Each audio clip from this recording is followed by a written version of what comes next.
សូមរៀបសួរពុកម៉ែបងប្អូនទាំងអស់គ្នាថ្ងៃនេះខ្ញុំនឹងប្រាប់បងប្អូនពីរបៀបយើងដាក់អក្សរខ្មែរនៅលើទូរស័ព្ទដៃ iPhone ហើយចំពោះការដាក់អក្សរខ្មែរទៅលើទូរស័ព្ទដៃ iPhone គឺអត់មានអីពិបាកទេបងប្អូនហើយចំពោះការដាក់គឺទី1គឺយើងចូលទៅ setting មកដូចទូរស័ព្ទយើងថ្មីអញ្ចឹងគឺអត់មានអក្សរខ្មែរទេថ្ងៃខែគឺយើងអត់មានទេដូចយើងទិញទូរស័ព្ទថ្មីអញ្ចឹងណាគឺអត់មានអក្សរខ្មែរទេហើយ key យើងវាយអីក៏អត់មានអក្សរខ្មែរដែរបងប្អូនអញ្ចឹងគឺតម្រូវឲ្យយើងចូលទៅដាក់នៅក្នុង setting ហើយជាដំបូងគឺយើងចូលទៅ setting មកចូល setting ហើយយើងអូសមកក្រោមនេះយើងចុចពាក្យ general នេះមកអារូបកម្មចុចតាមខ្ញុំមកហើយយើងអូសមកក្រោមបងប្អូនអូសមកក្រោមមកនេះហើយអានេះតាក់ទងទៅ key នេះឥឡូវអារូបដូច key កុំព្យូទ័រគឺយើងចុចអាហ្នឹងមកគឺយើង add ទៅលើ key យើងវាយទៅលើ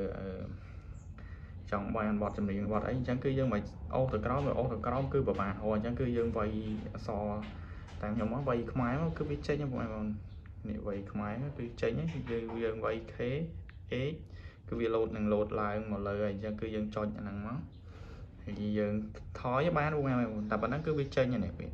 ហើយអាហ្នឹងគឺយើងអត់ទាន់បានដាក់ទៅលើអក្សរខ្មែរទេគ្រាន់តែយើងដាក់ទៅលើ key ឯងអញ្ចឹងគឺនេះវានៅដដែលថ្ងៃខែគឺនៅដដែលហើយចំពោះការFacebook អី YouTube គឺយើងអាចហៅបទចម្រៀងអីនិយាយជាភាសាខ្មែរបានទេគឺវានៅអង់គ្លេសដដែលបងប្អូននេះដូចនេះគឺវានៅអង់គ្លេសដែរទេអញ្ចឹងគឺតម្រូវយើងចូលទៅ setting ទៅបើកអាអក្សរខ្មែរនេះយើងនៅនិយាយទៅគឺនៅក្រោមខៀងនេះរូបផែនដីគឺយើងចុច add មកវាមានអក្សរខ្មែរប៉ុន្តែគឺវាអត់ទាន់ដាក់ទៅជាអក្សរខ្មែរទេវានៅដាក់អង់គ្លេសដែរបងប្អូនឃើញគឺនៅអង់គ្លេសដែរអញ្ចឹងយើងจะកត់តែឡើងអក្សរខ្មែរជាប់មកកត់យកនេះបងប្អូនจะកត់កាញ់ហើយយកទេយើងអូសមកលើមកហើយយើងចុចទៅលើអត់ទៅจะកត់ឥឡូវ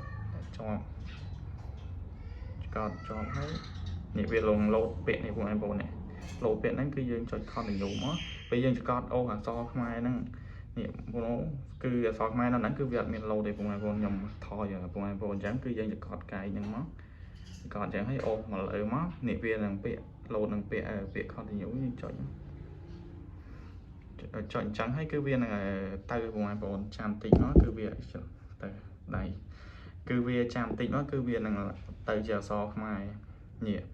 វានឹងចេញទៅជាអក្សរខ្មែរទៅលើអញ្ចឹងហើយយើងអូសមើលថ្ងៃខែមកថាវាជាអក្សរខ្មែរគឺថ្ងៃខែគឺអក្សរខ្មែរបងប្អូនថ្ងៃ29អញ្ចឹងគឺយើងចូលទៅថយតែប៉ុណ្ណឹងបានទេបងប្អូនហើយយើងចូលមកYouTube មកថាយើងហៅបទចម្រៀងអីបានអត់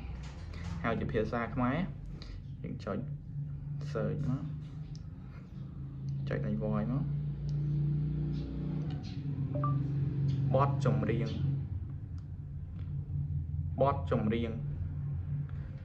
ម្រៀងនេះបងប្អូនគឺវានឹងចេញមកនេះបទចម្រៀងយើងហៅអក្សរខ្មែរគឺវាចេញមកវាតែប៉ុណ្្នឹងទេបងប្អូនហើយចំពោះវីដេអូយើងគឺមានតែប៉ុណ្្នឹងដែរអរគុណបងប្អូនដែលបានទស្សនាវីដេអូមួយតាំងពីដើមរហូតដល់ចប់បើចូលចិត្តវីដេអូមួយនេះកុំភ្លេចជួយ like និង subscribe channel ខ្ញុំអ្នកមួយផងហើយបងប្អូនមានចម្ងល់អីអាច comment សួរនៅខាងក្រោមវីដេអូខ្ញុំបានអរគុណ